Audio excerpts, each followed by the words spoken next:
Welcome back to the channel for another fragrance review. My name is Nick, also known as Scent Nick. Now today we are getting into a fragrance, and especially a category of fragrance that I've really been falling in love with. We're going back to the house of Clandestine Laboratories, which if you've been following my content for a while, you know I love Mark's work. And now this fragrance, the first time I smelled it, I thought it was good, but I didn't care for it too much. It wasn't my thing. I gave it, honestly, probably around a year or so before I revisited it.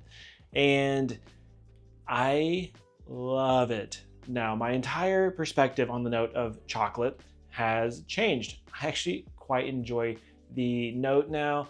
And I remember that as I got into this note again, I was like, I remember Novochoc being a really stellar fragrance. And that's obviously what we're talking about today. We're looking at Clandestine Laboratories Novochoc.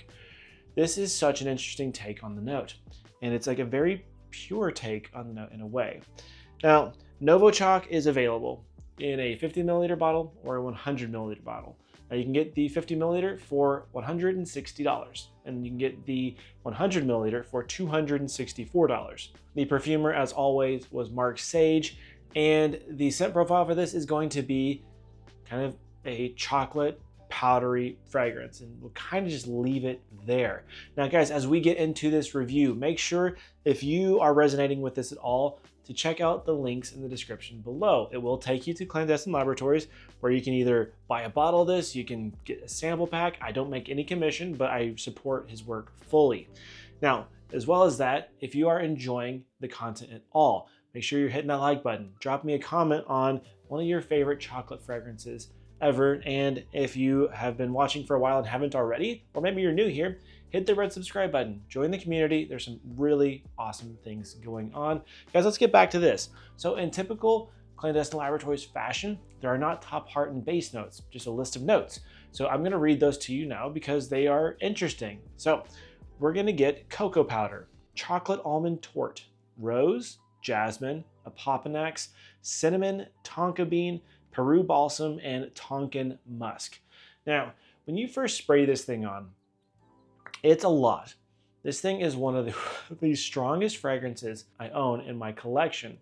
So you get a very dry and powdery cocoa powder paired with some really fiery like cinnamon and opoponax, like the resins.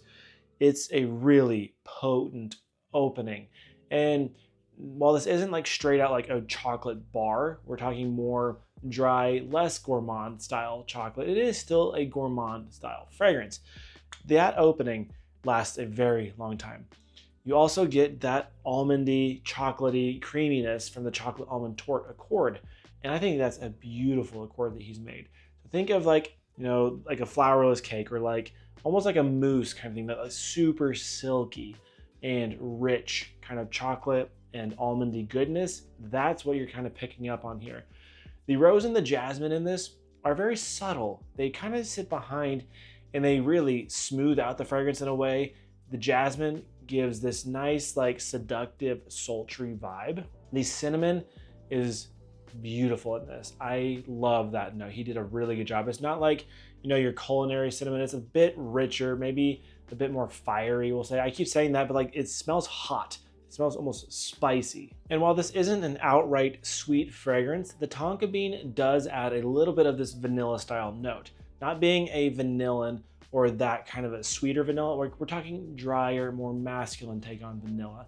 The Peru balsam gives a little bit of this interesting kind of resinous, almost smoky kind of quality, but you're not gonna pick up on that very much. The musk is awesome. It is definitely a more seductive, sexy musk. It's warmer and powdery. And along with whatever else he's using as like a fixative in this, he's doing a really great job with it. So overall, like what we're getting is chocolate, powder, some like woody kind of resinous kind of things, and musk. So if you love chocolate, if you want to make a statement, if you want to smell kind of edible, this is a fragrance that you ought to check out. Now this is also kind of a curious one because this is one of the fragrances that he actually never put on skin before he released it. And while that is a risk, he absolutely knocked it out of the park with this one. All that being said, let's get into the question. So is this one original? Absolutely. All of Mark's work is original. This one, especially, I've never smelled chocolate done like this before. The audience for this is perfectly unisex, like split down the middle. There's literally no gender at play here whatsoever. A guy can wear this, a girl can wear this, and it's gonna be sexy on both. In terms of the age, I think this is just a touch mature. We're gonna put this at 20 and up. I think, you know, it's pretty playful, but there are a couple aspects that, you know, someone really young may struggle with, but hey, try it out for sure. Now, in terms of these seasons, this is really suited for spring, fall, and winter. You could wear it in the summer as well. Just go way easy on the sprays. It has the versatility to be worn year round. And obviously the heat will pull out some more interesting notes and the cold will highlight some other notes. In terms of occasions, this is a date night, night out, leisurely wear kind of fragrance. This is not office appropriate.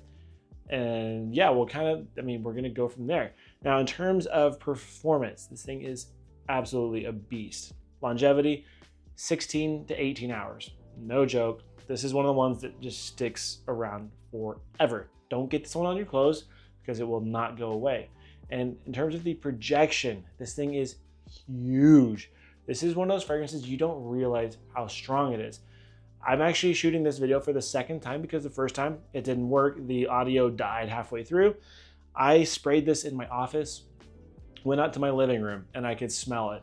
And it was absolutely nuts. This is the kind of thing that fills a room. So in terms of projection, this thing is huge and it leaves a scent trail like nobody's business. So in terms of sprays, this is a 1 to 3. 3 is even pushing it. You could get away with 2 just fine.